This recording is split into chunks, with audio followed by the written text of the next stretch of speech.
నమస్తే BBC on TV news కు స్వాగతం. ముందుగా ఈనాటి ముఖ్యాంశాలు. దావోస్ పర్యటనలో భాగంగా గూగుల్ క్లౌడ్ సీఈఓతో సీఎం చంద్రబాబు భేటీ. విశాఖలో గూగుల్ డిజైన్ సెంటర్ ను ఏర్పాటు చేయాలని విజ్ఞప్తి. భవిష్యత్తులో విద్యుత్ వాహనాల హవా పెరుగుతుందన్న విజయవాడ ఎంపీ. విజయవాడలో హుండై క్రెటా ఎలక్ట్రిక్ కారును ప్రారంభించిన శివనాథ్.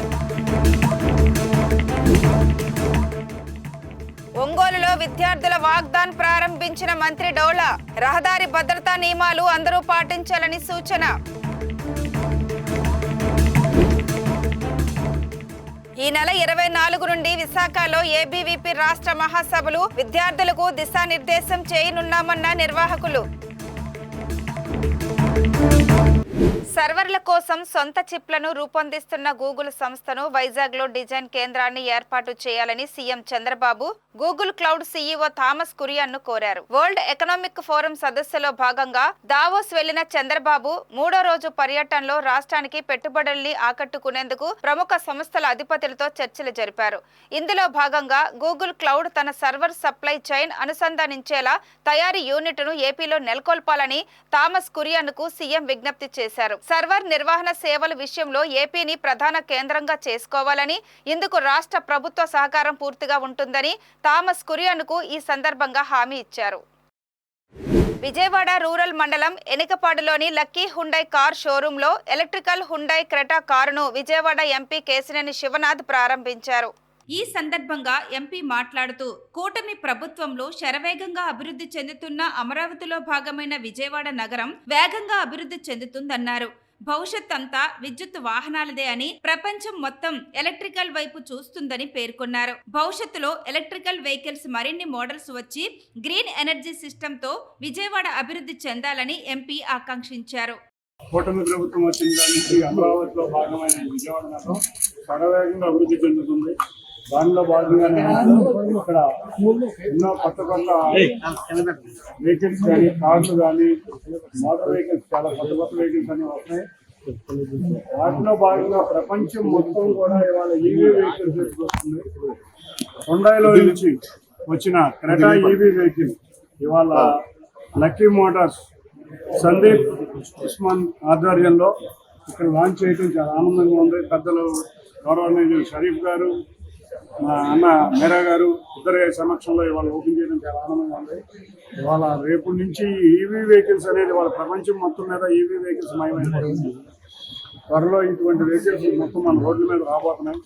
ఇటువంటి వెహికల్స్ మరిన్ని వచ్చి అక్కడ అన్ని మోడల్స్లో ఇటువంటి వెహికల్స్ వచ్చి విజయవాడ నగరంలో మరింతగా గ్రీన్ ఎనర్జీ సిస్టమ్స్తో డెవలప్ అవ్వాలని కోరుకుంటూ ఈ షోరూమ్ సందీప్ గారికి, ఉస్మాన్ గారికి అభినందనలు. రహదారి భద్రతా నియమాలను పాటించడం మనందరి బాధ్యత అని సాంఘిక సంక్షేమ శాఖ మంత్రి డాక్టర్ డోలా శ్రీ బాల వీరాంజనేయ స్వామి అన్నారు. 36వ రహదారి భద్రతా మాసోత్సవాల్లో భాగంగా ఒంగోలులో కళాశాల విద్యార్థులతో నిర్వహించిన వాగ్దాన్ ను ఆయన జెండా ఊపి ప్రారంభించారు.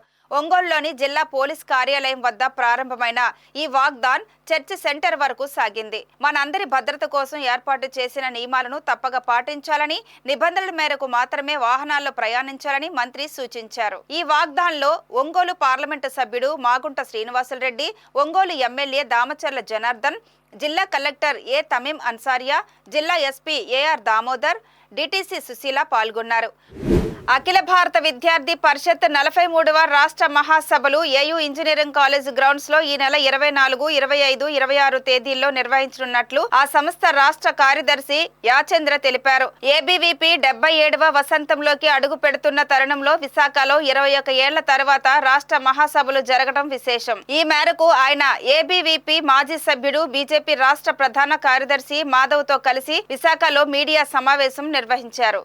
ఈ సందర్భంగా ఆయన మాట్లాడుతూ రాష్ట్ర మహాసభల ఉద్దేశాన్ని వివరించారు. మహాసభల్లో రాష్ట్ర స్థితి పేరుతో 2 తీర్మానాలు ప్రవేశపెడతామని, పంచ పరివర్తన్ అనే పేరుతో 5 అంశాలపై విద్యార్థి లోకానికి దిశానిర్దేశం చేయనున్నట్లు తెలిపారు. 4-25-26 జనవరి 2025 విశాఖ మహానగరంలో ఏబీవీపీ ఆంధ్రప్రదేశ్ యొక్క 43వ రాష్ట్ర మహాసభలు అతి ఘనంగా నిర్వహించుకోబోతున్నాం. ఈ యొక్క అఖిల భారతీయ విద్యార్థి పరిషత్ ప్రపంచంలోనే అతిపెద్ద ఆర్గనైజేషన్గా ఈ సంవత్సరం కూడా తన యొక్క మెంబర్షిప్ని 57,85,877 మెంబర్షిప్తో ప్రపంచంలోనే అగ్రగామిగా నిలిచి మరి ఈ యొక్క 1949 నుంచి అనేక విషయాలపై స్టూడెంట్ గొంతుగా వినిపిస్తున్నటువంటి ఏకైక ఆర్గనైజేషన్ అని మరొకసారి రుజువు చేసుకోవడం జరిగింది. అదే తరుణంలో ఆంధ్రప్రదేశ్లో ఉన్నటువంటి విద్యార్థుల గొంతు ఏ విధంగా ఉండాలి, వారి యొక్క సమస్యలపైన ఏదైతే పరిష్కారం కోసం అనునిత్యం వాయిస్ని వినిపిస్తున్నటువంటి ఆర్గనైజేషన్ కూడా ఆంధ్రప్రదేశ్లో ఏబీవీపీ మాత్రమే అని చెప్తున్నాం. అలాగే ఈ యొక్క రాష్ట్ర మహాసభలు 75 సంవత్సరాలు పూర్తి అయింది. ఏబీవీపీ స్థాపించి 77 సంవత్సరంలో అడుగుపెట్టున్నాం. విశాఖ నగరంలో తన 43వ రాష్ట్ర మహాసభలు నిర్వహించుకోబోతున్నది. దీనికి సంబంధించినటువంటి ఉద్ఘాటన ఇనాగరల్ సెషన్లో చల్లా రాజేంద్ర ప్రసాద్ గారు, కాంటినెంటల్ కాఫీ చైర్మన్, అలాగే అంబట్టి రాయుడు గారు, పూర్వ భారతీయ క్రికెట్ ప్లేయర్ వారు ఈ యొక్క ఉద్ఘాటన సెషన్లో ఉంటారు. అఖిల భారతీయ విద్యార్థి పరిషత్ తరపు నుంచి మా all India general secretary doctor Virendra Solanki గారు కూడా ఈ యొక్క ఉద్ఘాటన సెషన్లో ఉంటారు. అలాగే ఏదైతే ప్రస్తుతం మనం చూస్తున్నాం, నూతన ప్రభుత్వం ఏర్పడి దాదాపు 7 నెలలు పూర్తవుతున్నప్పటికీ ఎన్నికల్లో ఇచ్చినటువంటి హామీలను ఈ విద్యార్థి లోకానికి అలాగే యువతకు ఇచ్చినటువంటి హామీలపైన ఎటువంటి మాటలు మాట్లాడినటువంటి ఈ యొక్క విద్యాశాఖ మంత్రి, అలాగే ఈ యొక్క ప్రస్తుత ప్రభుత్వం చేస్తున్నటువంటి చర్యలపైన కూడా ఈ యొక్క 3 రోజుల కాన్ఫరెన్స్లో అనేక రూపాలలో డిస్కషన్ చేసి ఈ యొక్క విద్యారంగ స్థితిపైన అలాగే రాష్ట్రంలో ప్రస్తుతం ఏర్పడుతున్నటువంటి సమస్యలపైన రాష్ట్ర స్థితి అనే రూపంలో ఈ యొక్క 2 తీర్మానాలను కూడా ఇక్కడ పెట్టబోతున్నాం. అలాగే ఏదైతే ప్రస్తుతం ఉన్నటువంటి తరుణంలో సొసైటీలో ఉన్నటువంటి ప్రతి ఒక్కరూ ఒక 5 అంశాలలో మనందరిలో కూడా మార్పు రావాలి అని చెప్పి పంచపరివర్తన్ అనే ఒక అంశం పైన ఈ ఒక ఉపన్యాసం ఉండబోతుంది. దానికి సంబంధించి మా ఆల్ ఇండియా సహ సంఘటన కార్యదర్శి బాలకృష్ణ గారు ఈ యొక్క ఉపన్యాసంలో పాల్గొంటారు. అలాగే ఏదైతే స్టూడెంట్కి నిజంగా క్యాంపస్లో కావాల్సినటువంటి happy and meaningful campus life పైన ఒక ఉపన్యాసం ఉండబోతుంది. అది మా క్షేత్ర సంఘటన కార్యదర్శి శివకుమార్ గారు తీసుకుంటారు. ఏబీవీపీ రాష్ట్ర మహాసభలు ఆహ్వాన కమిటీ కార్యదర్శి పివిఎన్ మాధవ్ మాట్లాడుతూ మహాసభలకు 2000 మంది హాజరవుతున్నట్టు తెలిపారు. ఆర్ఎస్ఎస్ ఏర్పడి 100 ఏళ్లు సమీపిస్తున్న నేపథ్యంలో ఈ మహాసభలు ఎంతో కీలకమన్నారు. రాజ్యాంగ స్ఫూర్తితో విద్యార్థులు ఏ రకంగా నడుచుకోవాలని అనే అంశంపై మహాసభల్లో విద్యార్థులకు వివరిస్తామని చెప్పారు. అఖిల భారత విద్యార్థి పరిషత్ ఏబీవీపీ ప్రపంచంలోనే అతిపెద్ద విద్యార్థి సంఘంగా ఇప్పుడు విరాజిల్లుతుంది. విశాఖపట్నంలో 2003లో ఇక్కడ మేము రాష్ట్ర మహాసభలు నిర్వహించుకోవడం జరిగింది. 21 సంవత్సరాల తర్వాత మరొకసారి విశాఖ మహానగరంలో ఈ యొక్క రాష్ట్ర మహాసభలు, పెద్ద మహాసభలు జరగబోతుంది. ఈ మహాసభలకి సుమారు రాష్ట్ర వ్యాప్తంగా 2000 మంది డెలిగేట్స్ రాబోతున్నారు. దీనికి ఒక పెద్ద స్వాగత సమితి ఏర్పడటం జరిగింది. విశాఖపట్నంలో ఉండే ప్రముఖులందరూ కూడా ఆ యొక్క స్వాగత సమితిలో పెట్టడం జరిగింది. మన కలిదిండి రఘు గారు, రఘు ఇంజనీరింగ్ ఇన్స్టిట్యూషన్ సంబంధించిన అధినేత, దాని చైర్మన్గా ఉండటం జరిగింది. అందరం కలిసి ఈ యొక్క విద్యార్థులందరినీ స్వాగతం పలికే కార్యక్రమాన్ని ఈ యొక్క మహాసభల్లో చేయబోతున్నాం. ఈ సంవత్సరం 43వ ఏబీవీపీ మహాసభలు కూడా చాలా ప్రత్యేకత సంచరించుకుంది. ముఖ్యంగా ఏ స్ఫూర్తితో అయితే, సిద్ధాంతంతో అయితే ఈ యొక్క విద్యార్థి పరిషత్ 1949లో ఏర్పడిందో, ఆ యొక్క గంగా ఆర్ఎస్ఎస్ రాష్ట్రీయ స్వయంసేవక సంఘ్ స్థాపించి 100 సంవత్సరాలు పూర్తవుతున్న శుభ తరుణంలో ఈ యొక్క సభలు విశాఖపట్నంలో జరగటం మీ అందరం కూడా అది చాలా శుభసూచకంగా భావిస్తున్నాం.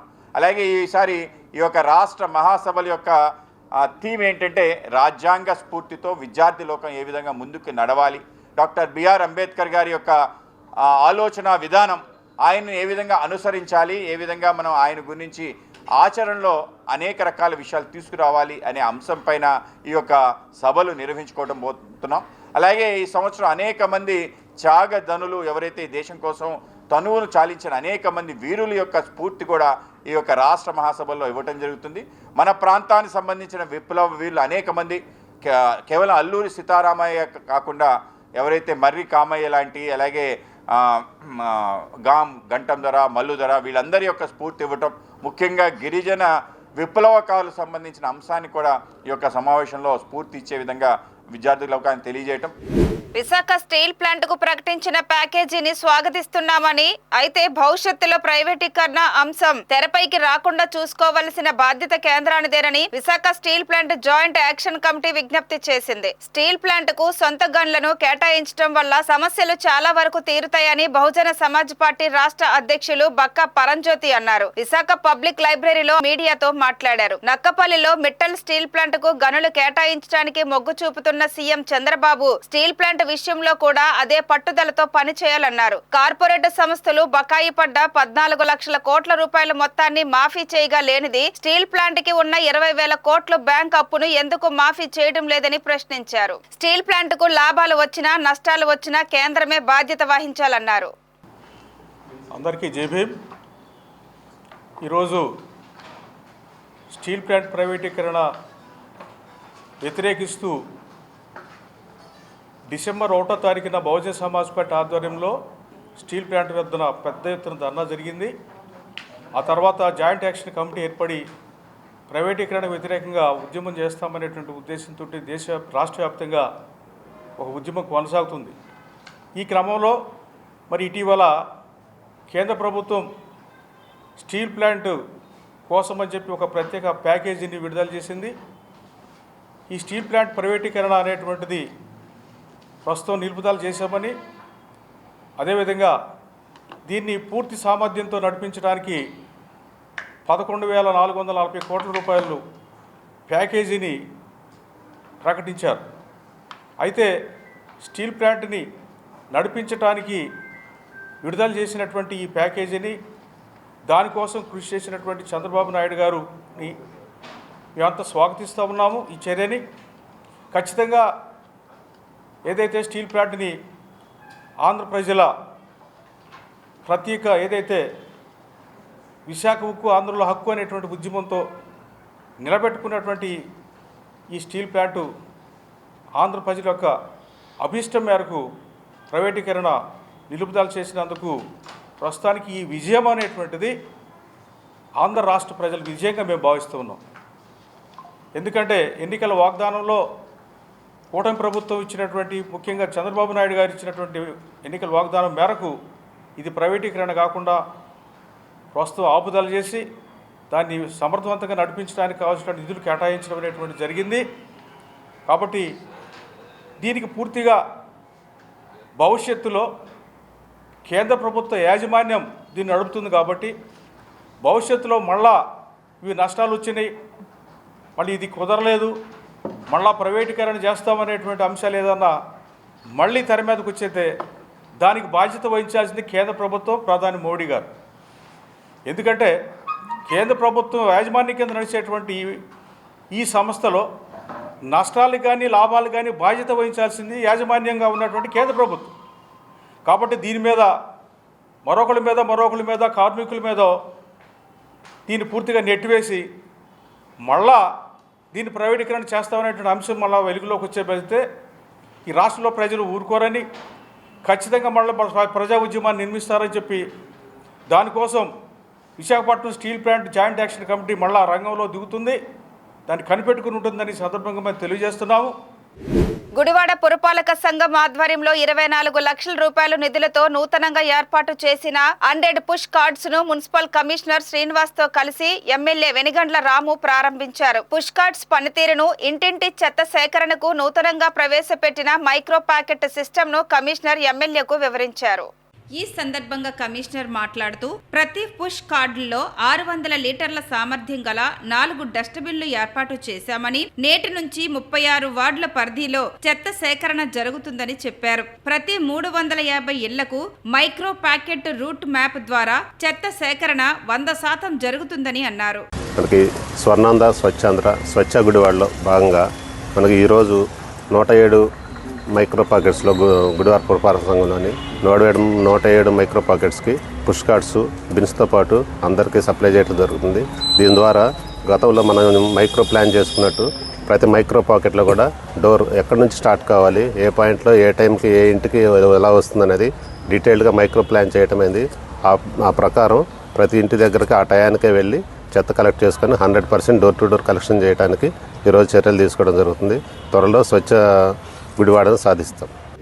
విశాఖలోని ప్రభుత్వ ఐ హాస్పిటల్లో పిల్లల కోసం ప్రత్యేకమైన ఓపీ ఇన్ పేషెంట్ సేవలను ప్రారంభించారు. ఆంధ్రప్రదేశ్ రాష్ట్ర బాలల హక్కుల కమిషన్ ఆదేశాల మేరకు రాష్ట్రంలోని అన్ని ప్రభుత్వ ఆసుపత్రుల్లో పిల్లల కోసం ప్రత్యేకమైన విభాగాలు ఏర్పాటు చేస్తున్నారు. ఏపీ బాలల హక్కుల కమిషన్ సభ్యుడు గొండు సీతారాం, ఆసుపత్రి సూపరింటెండెంట్ డాక్టర్ వి మీనాక్షి కలిసి ఆసుపత్రికి వచ్చే చిన్నారుల కోసం కొత్త ఓపీ చీటీల గదిని 6 పడకల వార్డును ప్రారంభించారు. పిల్లల్లో వచ్చే దృష్టి లోపాన్ని ఆదిలోనే గుర్తించి తగిన చికిత్స అందించేందుకు ఇది ఎంతో దోహదపడుతుందని వారు తెలిపారు.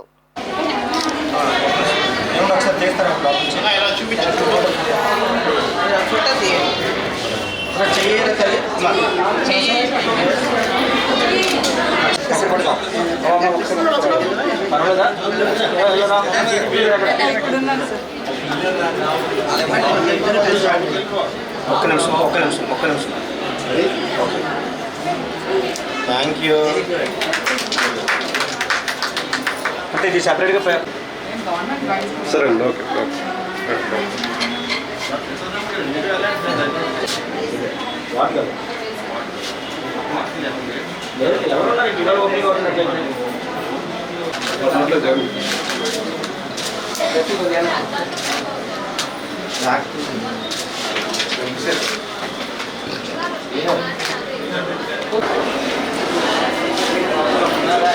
ఒకసారి రాదు అమ్మా, ఒక్కసారి.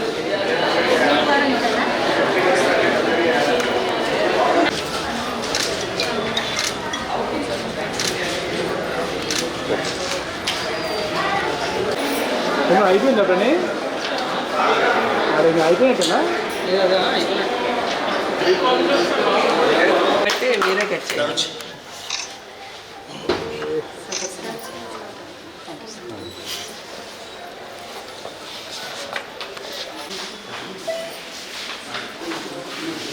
ఆంధ్రప్రదేశ్ రాష్ట్ర బాలల హక్కుల కమిషన్ బాలల హక్కులు వారి సంక్షేమంలో భాగంగా ఇటీవల 26 జిల్లాల్లో ఆయా సంబంధిత ప్రధాన హాస్పిటల్ జిల్లా ఆసుపత్రులన్నీ సందర్శించి ఏవైనా అవ్వచ్చు, కళ్ళాసుపత్రి కావచ్చు, సంబంధిత కన్ను ముక్కు చెవి కూడా అవ్వచ్చు, అలాగే ఏవైతే ఉన్నాయో సైకలాజికల్గా ఇబ్బంది పడుతున్నటువంటి మెంటల్ హాస్పిటల్ కావచ్చు, ఏ ఆసుపత్రి అయినప్పుడు కూడా పిల్లల తాలూకు హక్కుల్లో భాగంగా వాళ్ళ సంక్షేమంలో భాగంగా ప్రత్యేకంగా బెడ్లు ఏర్పాటు చేయాలని పిల్లల గురించి, అలాగే ప్రత్యేకంగా ఓపీ చీట్లు రాసే తాలూకు విభాగాన్ని ఏర్పాటు చేయాలని, అలాగే ఓపీకి అనుగుణంగా అక్కడ ఎవరైతే వైద్యులు ఉంటారో వాళ్ళు కూడా ప్రత్యేకంగా వైద్యపరంగా క్యాబిన్ ఏర్పాటు చేస్తూ వైద్యులను కూడా ఏర్పాటు చేయాలని చెప్పి గత నెల సూపరింటెండెంట్ గారికి చైల్డ్ రైట్స్ కమిషన్ తరపు నుంచి ఆదేశాలు ఇవ్వడం జరిగింది.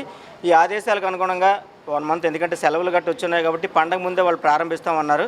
కొంతమంది సిబ్బంది గట్ట వాళ్ళందరూ సెలవుల్లో ఉండడం వల్ల పండగ పోయిన తర్వాత అని చెప్పి అన్నారు. ఈ రోజు నుంచి ఉత్తరాంధ్ర ప్రధానిగా ఏదైతే కేజీహెచ్ పేరు ప్రఖ్యాతులు సంపాదించుకుందో కళ్ళాసుపత్రి కూడా అదే పేరు ప్రఖ్యాతులు సంపాదించుకుంటున్న ఈ తరుణంలో ప్రత్యేకంగా 6 బెడ్లు ఏర్పాటు చేశారు చైల్డ్ రైట్స్ కమిషన్ ఆదేశాల మేరకు. అలాగే చైల్డ్ రైట్స్ కమిషన్ ఆ తాలూకా ఆశయం మేరకు అలాగే సూచనల మేరకు కూడా ప్రత్యేక ఓపీతో పాటు ప్రత్యేకంగా ఓపీ కేంద్రాన్ని పరిశీలించే డాక్టర్ల తాలూకా క్యాబిన్ కూడా ఈరోజు ఓపెన్ జరిగింది. ఇదంతా ఆంధ్రప్రదేశ్ రాష్ట్ర బాలల హక్కుల కమిషన్ తాలూకా ఘనకార్యం అయితే కాదు, కానీ ఉత్తరాంధ్ర జిల్లాలో ఉన్నటువంటి పిల్లల తాలూకా హక్కుల తాలూకా పర్యవేక్షణ అని చెప్పి మేమైతే అంటున్నాం. వాళ్ళ హక్కుల విజయంగా అయితే మేమైతే భావిస్తూ ఉన్నాం.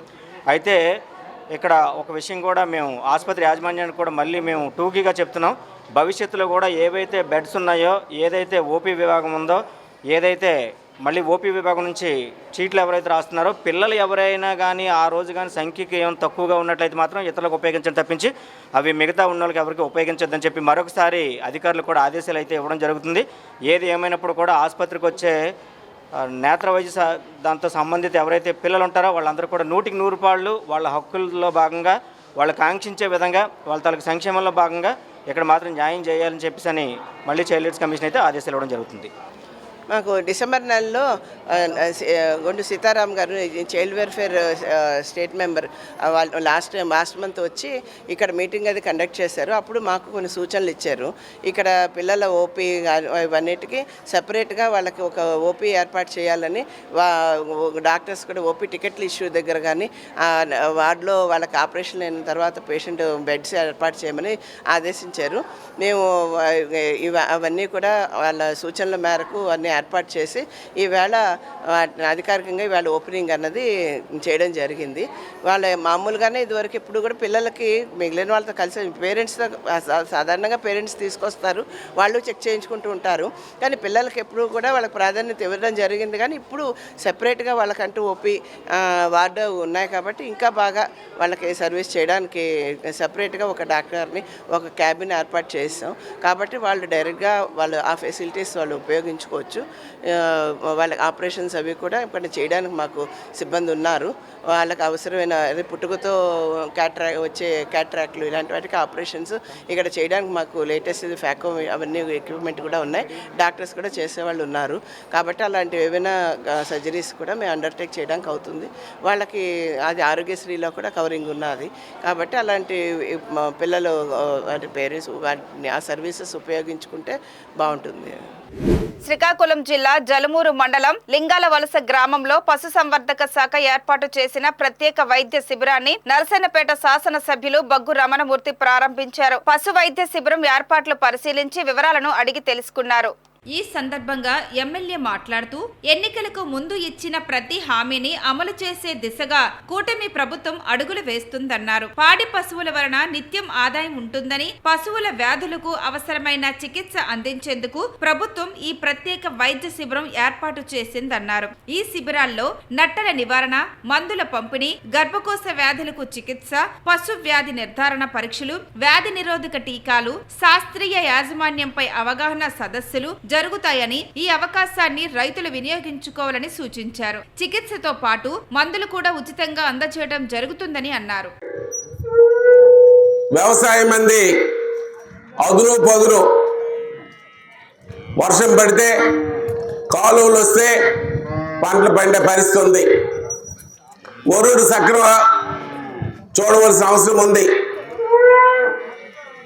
కాలం కాని కాలంలో వర్షాలు పడితే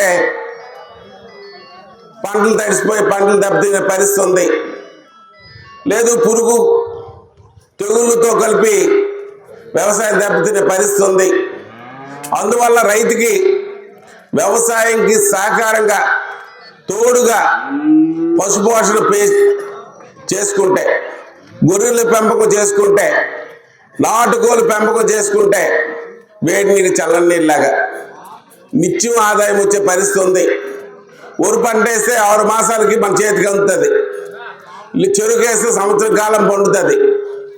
అదే ఒక ఆవును జాగ్రత్తగా మేపుకుంటే ప్రతిరోజు ఇంటి ఖర్చులకి మనకి ఆదాయం వస్తుంది. ఒక గొర్రె పిల్ల పెంచుకుంటే 3 మాసాలకు ఆదాయం వస్తుంది. ఒక కోళ్ళు పెంచుకుంటే 4 మాసాలకు ఆదాయం వస్తుంది.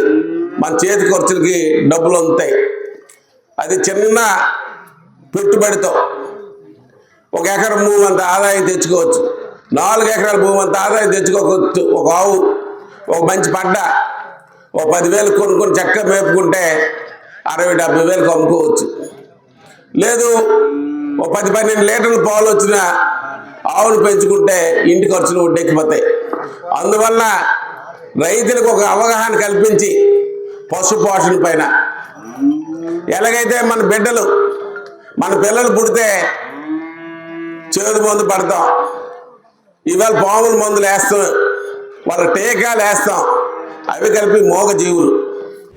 విజయవాడ పశ్చిమ నియోజకవర్గం 43వ డివిజన్ ఏకలవ్య నగర్ లో సీసీ రోడ్లకు ఎమ్మెల్యే సుజనా చౌదరి శంకుస్థాపన చేశారు. ఈ సందర్భంగా ఎమ్మెల్యే మాట్లాడుతూ పశ్చిమ నియోజకవర్గంలో ప్రజలకు నిత్యం అందుబాటులో ఉంటున్నానని చెప్పారు. ప్రజలకు ఎలాంటి అవసరాలు వచ్చినా తన దృష్టికి కానీ లోకల్ గా అందుబాటులో ఉన్న కూటమి నాయకుల దృష్టికి కానీ తీసుకురావాలని సూచించారు. తన దృష్టికి తీసుకొని వచ్చిన సమస్యల పట్ల వెంటనే స్పందిస్తానని ఎమ్మెల్యే చెప్పారు. అందరికీ నమస్కారం. ఈరోజు 43వ డివిజన్లో ఏకలవ్య నగర్ను పోలీస్ కాలనీ పార్క్ 2 రోడ్లకు సిమెంట్ రోడ్లు వేయడానికి శంకుస్థాపన చేయడం జరిగింది. ఒక 90 డేస్లో ఆ రోడ్డు పడిపోతుంది. ఇంకా ప్రజలకు కూడా నేను చెప్తా ఉంది ఏంటంటే, ఎమ్మెల్యే ద్వారా ఏదైనా సరే పని ఉంటే మీరు ఎమ్మెల్యే ఆఫీస్ నా దగ్గరికి, నేను ఎక్కువ టైం ఇక్కడ ఉంటున్నాను, అందరూ కలవడానికి సిద్ధంగా ఉన్నా. కానీ మన ఇక్కడ ఉన్న లోకల్ నాయకులు ఉంటారు కదా, 3 పార్టీల కూటమి తరఫున లోకల్ నాయకుల దగ్గరికి వెళ్ళి ఏమేమి సమస్యలు ఉన్నాయో ఆ సమస్యలని కూడా నా నోటీస్లో తీసుకొస్తే వెంటనే అటెండ్ అవుతాను. మరొకసారి చెప్తాను. అల్లూరు జిల్లా అనంతగిరి మండలం పినకోట పంచాయతీ పరిధిలోని మారుమూల గిరిజన గ్రామం సిందుగులపాడు వెళ్లేందుకు రోడ్డు మార్గం లేదు. ఆ గ్రామ సర్పంచ్ సిరగం గణేష్ కొన్ని కిలోమీటర్ల మేర నడుచుకుంటూ వెళ్లి ఆ గ్రామ ప్రజలకు మలేరియా జ్వరాలపై అవగాహన కల్పించారు. సచివాలయ వైద్య ఆరోగ్య సిబ్బందితో కలిసి వెళ్లిన ఆయన ముందస్తు జాగ్రత్త చర్యలు కూడా సూచించారు. మారుమూల గ్రామాల్లో మలేరియా వంటి విష జ్వరాలు ప్రబలకుండా సచివాలయ సిబ్బంది, వైద్య సిబ్బంది ముందు జాగ్రత్తగా కార్యాచరణ ప్రణాళిక చేపట్టినట్లు సర్పంచ్ తెలిపారు. స్వచ్ఛ ఆంధ్రప్రదేశ్ స్వచ్ఛ దివాస్ లో భాగంగా ప్రజలకు విస్తృతంగా అవగాహన కల్పిస్తున్నామని ఆయన తెలిపారు. ఈ వార్తలు ఇంతటితో సమాప్తం. మరిన్ని విశేషాలతో మళ్ళీ కలుద్దాం. అంతవరకు సెలవు. నమస్కారం.